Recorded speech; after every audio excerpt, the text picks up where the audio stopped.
What is the relationship between learning and memory? Learning is the process of acquiring new information, whereas memory refers to the persistence of learning in a state that can be revealed at a later time. Learning then has an outcome, and we refer to that as memory. To put it another way, learning happens when a memory is created or is strengthened by repetition. This need not involve the conscious attempt to learn.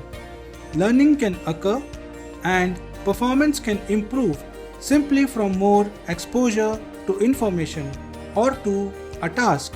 For example, we remember the detail of a person's face better by seeing it more and more, without having to try to consciously memorize facial features.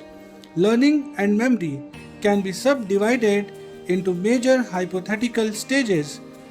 Those are encoding, storage, and retrieval. Encoding refers to the processing of incoming information to be stored. The encoding stage has two separate steps. Number 1, acquisition, and number 2, consolidation. Acquisition registers inputs in sensory buffers and sensory analysis stages, while consolidation creates a stronger representation over time. Storage, the result of acquisition and consolidation, creates and maintains a permanent record. Finally, retrieval utilizes stored information to create a conscious representation or to execute a learned behavior like a motor act. We search for the neural correlates of learning and memories in many ways. Number 1, through the case studies which reveal what is and is not lost in amnesia. Number 2, by developing animal models of memory in simple and complex systems. And number 3, with brain imaging to investigate normal encoding, retrieval, and recall in healthy humans. In the next part of this video, I will discuss all these methods in brief in order to understand the neural basis of learning and memory. Now let's discuss memory and brain. The field of the cognitive and experimental psychology of memory is rich with theory and data and has produced a consistent set of concepts about the organization of human memory. The neuroscientific studies of memory are important both to understand how they have contributed to general theories of memory and to investigate how specific neural circuits and systems enable the learning and retention of specific forms of knowledge. Now let's discuss about human memory, brain damage, and amnesia. Deficits in memory as a function of brain damage, disease, or psychological trauma are known as amnesia. Amnesia can involve either the inability to learn new things or a loss of previous knowledge, or both. It can differentially affect short-term working memory and long-term memory abilities. Thus, by examining amnesia in conjunction with cognitive theories derived from experiments on normal subjects, we can understand the organization of memory at a functional and at a neural level. Much compelling information about the organization of human memory during amnesia was first derived from medical treatments that left patients amnesic.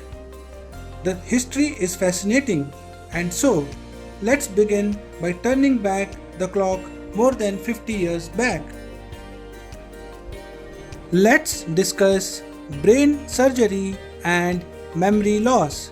In the late 1940s and early 1950s, surgeons attempted to treat neurological and psychiatric diseases using a variety of neurosurgical procedures, including prefrontal lobotomy, that is, removing or disconnecting the prefrontal lobe, corpus callosotomy, that is, surgically sectioning the corpus callosum, amygdalotomies, that is, removing the amygdala, and temporal lobe dissection, that is, removal of the temporal lobe. These surgical procedures opened a new window on human brain function as they revealed, usually quite by accident, fundamentally important principles of the organization of human cognition. One surgical procedure relevant to memory was removal of the medial portion of the temporal lobe, including the hippocampal formation.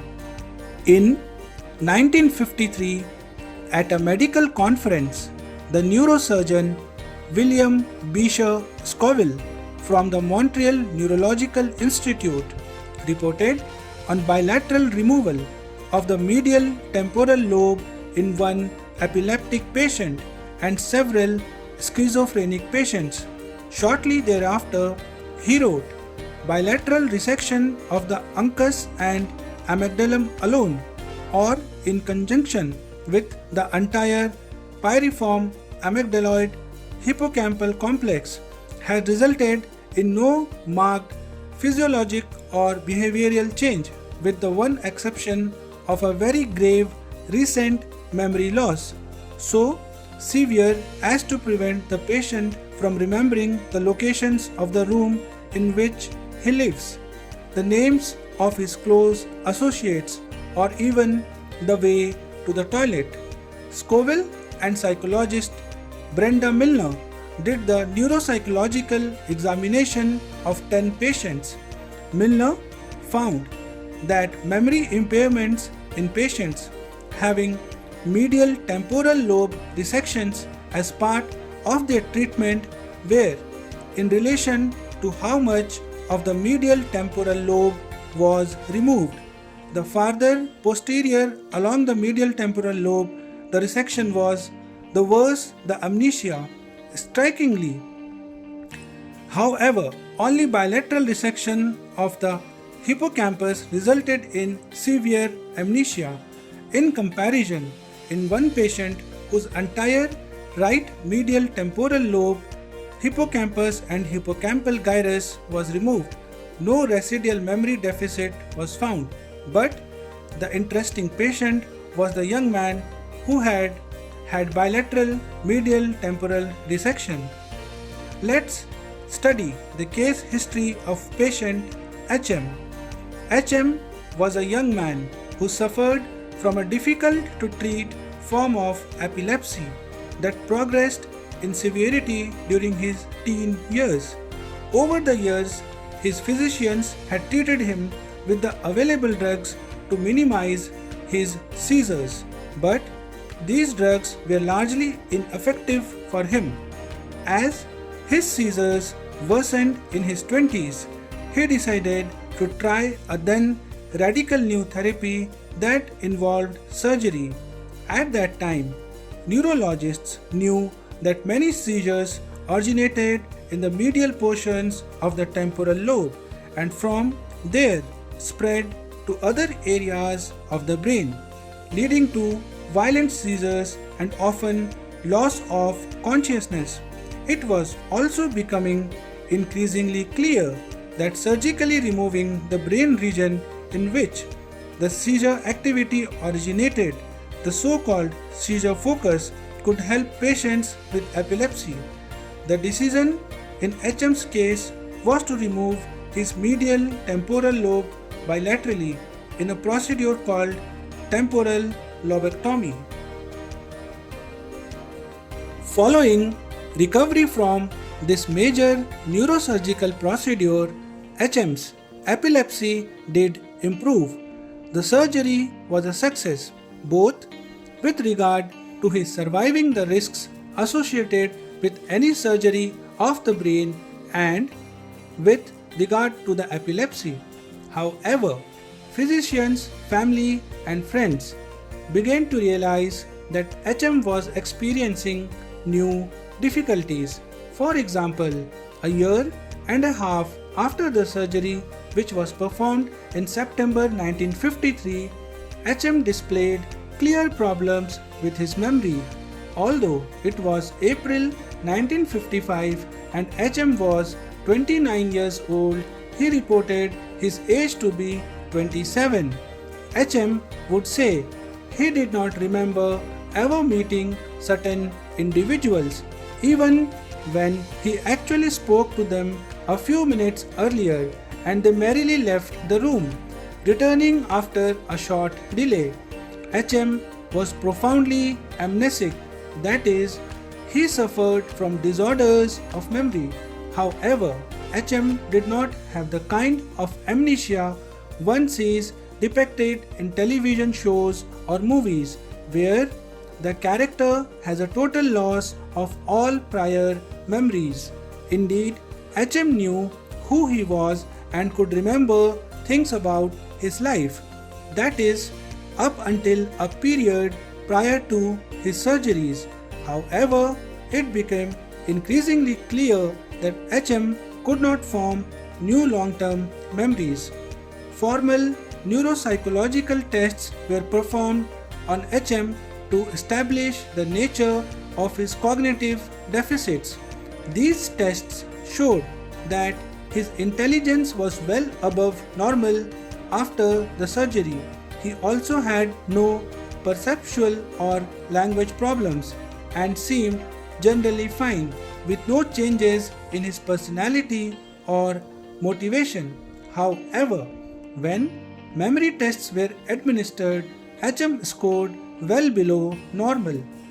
The bilateral removal of HM's medial temporal lobe produced a highly selective deficit in his memory ability, leaving other cognitive functions intact. HM had normal short-term memory, but he developed a severe and permanent inability to acquire and store new information. The transfer of information from short-term storage to long-term memory was disrupted. Now, in the next part of the video, I will discuss about amnesia and the medial temporal lobe. Which region or regions of the medial temporal lobe were critical for supporting the long-term memory ability lost in HM. The medial temporal area includes the amygdala, the hippocampus, the entorhinal cortex, and the surrounding parahippocampal and perirhinal cortical areas. For the past 40 years, scientists studying HM used surgical reports of his lesions to guide theories of memory and amnesia and their neural bases. Reports by Scoville, who performed the surgery, indicated that all of HM's hippocampus in each hemisphere had been removed.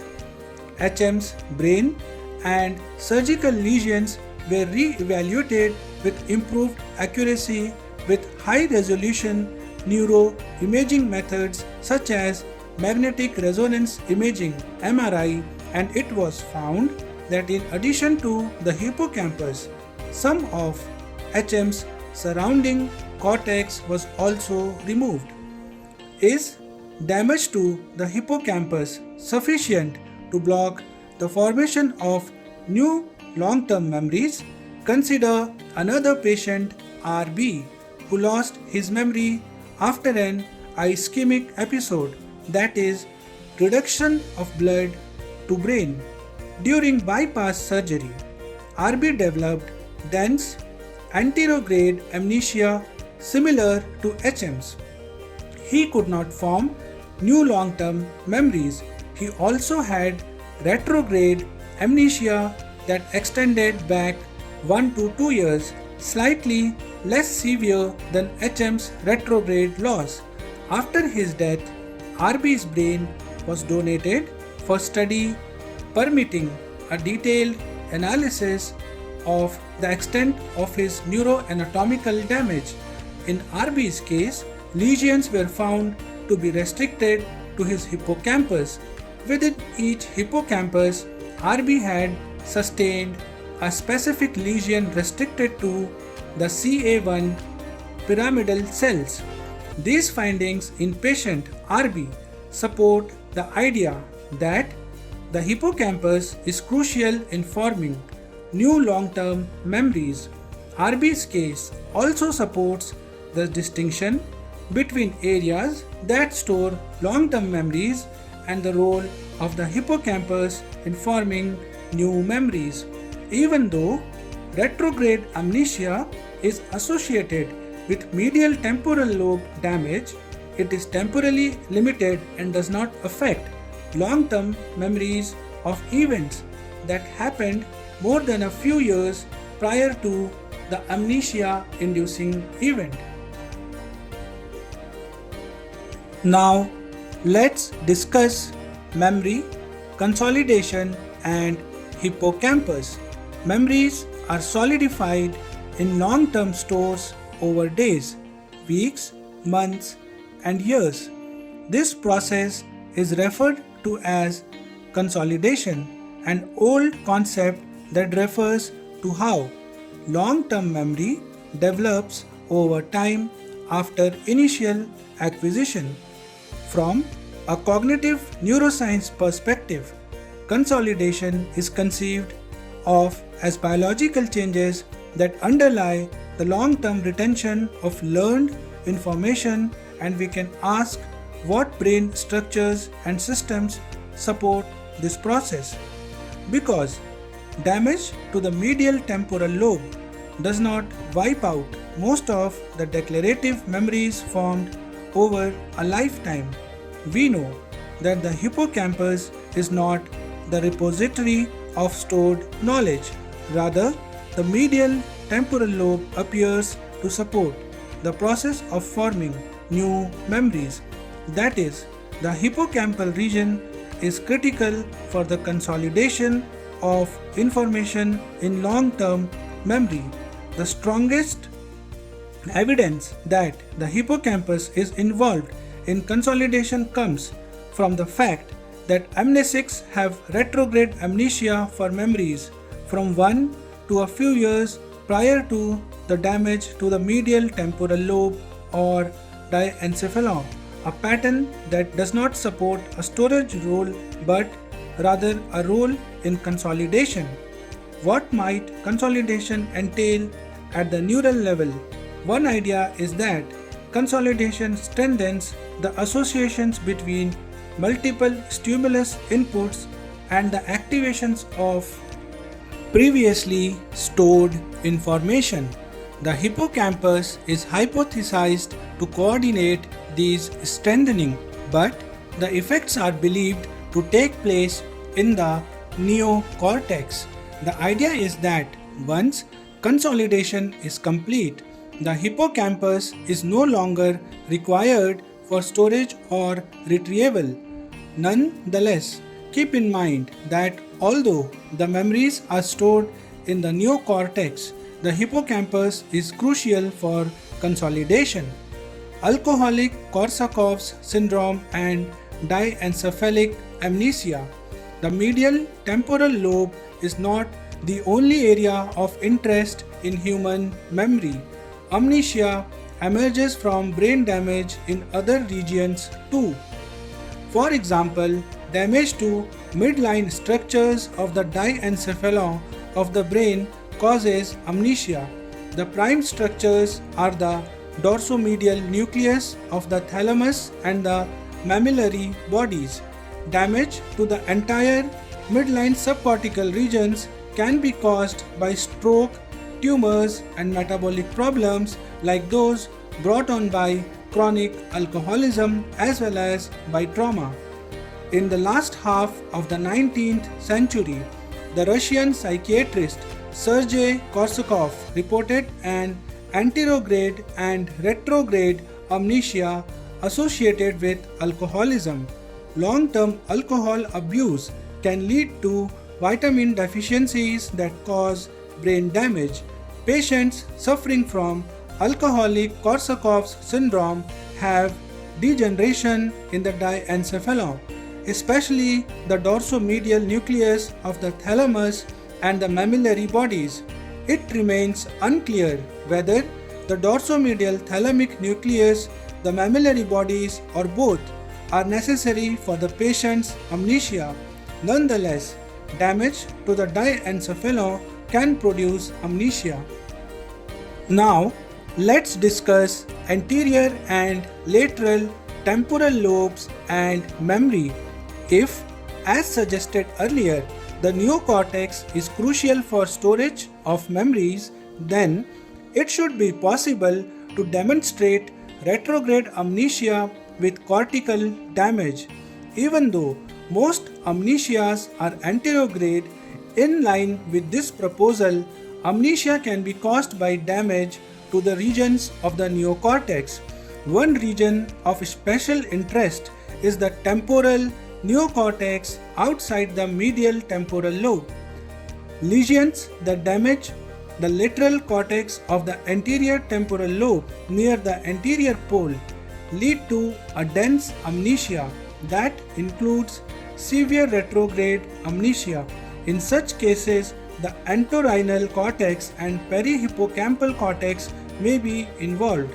The retrograde amnesia may be severe, extending back many decades before the amnesia-inducing event occurred or encompassing the patient's entire life. Various forms of damage can lead to this condition. Progressive neurological diseases like Alzheimer's and herpes simplex encephalitis involving viral infection of the brain are two such conditions. Some patients with dense retrograde amnesia might still form new long-term memories. This type of amnesia is called isolated retrograde amnesia. It is particularly related to damage of the anterior lobe. This portion of the temporal lobe is not, therefore, essential for acquiring new information. Are these lateral and anterior regions of the temporal lobe the sites of storage of long-term declarative memories? The answer is maybe. But another view is that these regions may be particularly important for the retrieval of information from long-term stores. Where then are memories stored? More recent evidences from neuroimaging studies suggests that memories are stored as distributed representations throughout neocortex, involving the regions that originally encoded the perceptual information and regions representing information that was associated with this incoming information. Now, let's discuss animal models of memory. Studies in monkeys with lesions to the hippocampus and surrounding cortex have been invaluable in learning about the contributions of the medial temporal lobe to primate memory systems. In general, the goal of such research is to develop animal models of human memory and amnesia. Through research, such models are providing key information on relations between specific memory and brain structures. Several animal species, ranging from invertebrates to monkeys, have been investigated for clues to human memory and its functional neuroanatomy and neurobiology. It is likely that monkeys will contribute the most directly applicable knowledge about human processes at the system level, given the similarity among primate brains. We must always keep in mind, however, that the gross organization and functional capabilities of the brains of monkeys and humans differ significantly. Thus, animal models of cognitive processes like memory are perhaps most informative when linked with studies in humans. One of the key questions in memory research was how much the hippocampus alone, as compared with surrounding structures in the medial temporal lobe, participated in the memory deficits of patients like HM. In other words, what structures of the medial temporal lobe system are involved in episodic memory? For example, does the amygdala influence memory deficits in amnesics? Data from amnesics indicate that the amygdala is not part of the brain's episodic memory system, although it has a role in emotion and emotional memories. To verify this, surgical lesions were created in the medial temporal lobe and amygdala of monkeys to cause memory impairment. In classing work by Mortimer Mishkin, 1978, at the National Institute of Mental Health, NIMH, the hippocampus or the amygdala, or both the hippocampus and the amygdala of monkeys were removed surgically. He found that the amount of impairment as measured on tests varied according to what was lesioned.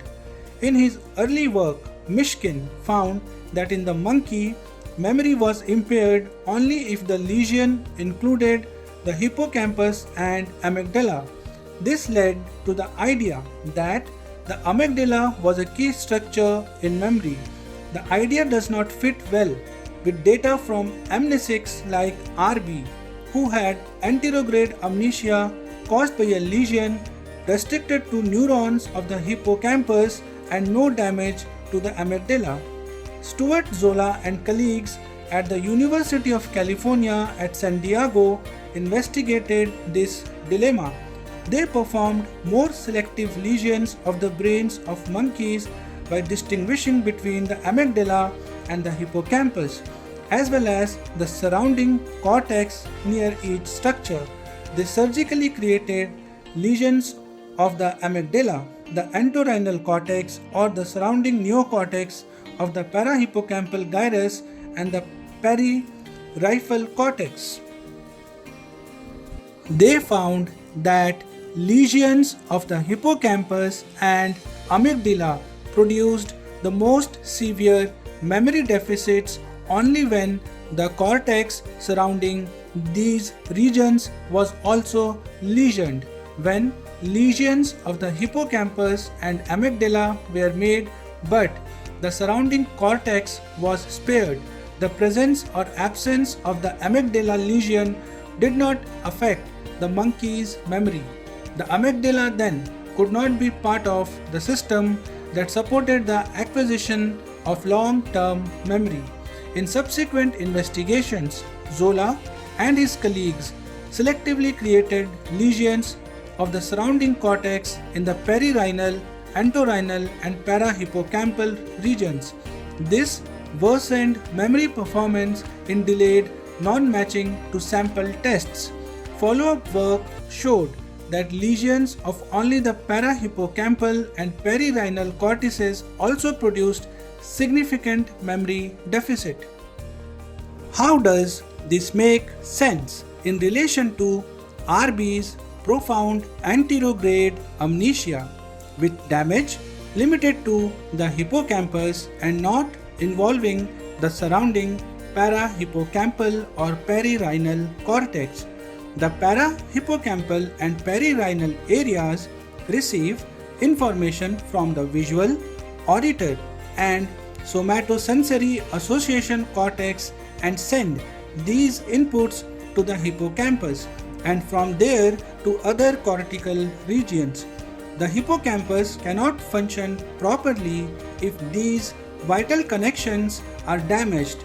But more than this, we now also know that these regions are involved in much processing themselves, and hence lesions restricted to the hippocampus do not produce as severe a form of amnesia as do lesions that include surrounding cortex. In summary, the data from animals are highly consistent with evidence from amnesic patients such as RB and HM that implicates the hippocampal system in the medial temporal lobe and the associated cortex as critical for forming long-term memories. Lesions that damage the hippocampus directly or damage the input-output relation of the hippocampus with the neocortex produce severe memory impairments. The amygdala is not a crucial part of the system for episodic memory, but it is also important for emotional memory. Moreover, the animal data match well with those from amnesics with regard to the preservation of short-term memory processes after the medial temporal lobe has been damaged. Monkeys' memory deficits in the delay mismatching to sample task became more pronounced as the interval between the sample and test increased. The medial temporal lobe then is not essential for short-term or working memory processes. As we noticed earlier, the medial temporal lobe is not the focus of long-term storage because retrograde amnesia is not total after damage to this area. Rather, the medial temporal lobe is a key component in organizing and consolidating long-term memory that is permanently stored in a distributed fashion in the neocortex. Now, let's discuss imaging and the human brain and memory. The work which we have described so far in this video has dealt with evidence from humans and animals with brain damage. These data are consistent with regard to the role of the medial temporal lobe in memory. Over the past decade, there has been an exponential increase in studies of normal subjects using functional brain imaging methods. The results are quite provocative and are confirming and extending the findings from lesion studies. In the following, we review recent studies of the brain organization of episodic memory, semantic memory, procedural memory, and the perceptual representation system (PRS). Now, let's discuss episodic encoding and retrieval. Given the purported role of the hippocampus system in encoding memory in long-term stores, researchers have eagerly addressed this issue using positron emission tomography (PET) and functional magnetic resonance imaging (fMRI). One such line of work involved face encoding and recognition. The question was whether the hippocampus becomes active when encoding new information. James Haxby, Leslie Ungerleider and their colleagues at the NIMH presented subjects with pictures of either faces or non-sense patterns and using PET investigated memory performance. In different conditions, subjects were required to remember the face, recognize the face, and perceptually analyze the face by comparing two faces. During these periods, PET scans recorded changes in regional cerebral blood flow triggered by local neuronal activity. These investigators observed that the right hippocampus region was activated during encoding of the face but not during recognition, where retrieval processes should have been engaged. These data are consistent with those from amnesic patients who had medial temporal lobe damage that led to anterograde amnesia but preserved distant retrograde memories. Encoding also activated the left prefrontal cortex, whereas recognition activated the right prefrontal cortex.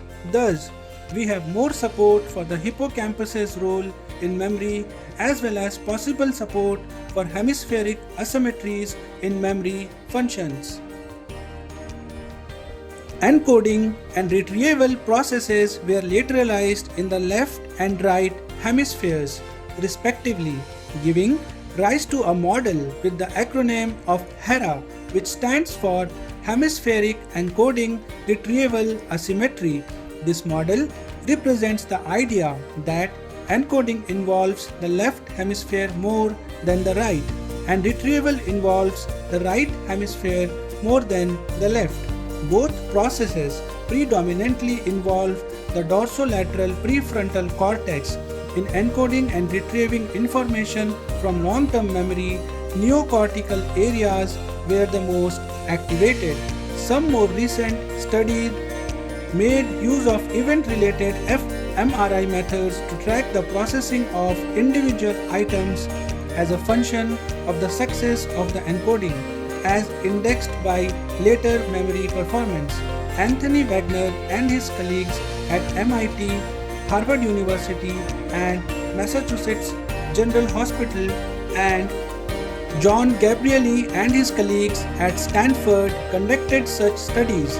They presented subjects with items and scanned their brains using of MRI while they were encoding the information, and then later tested them for their memories of the items.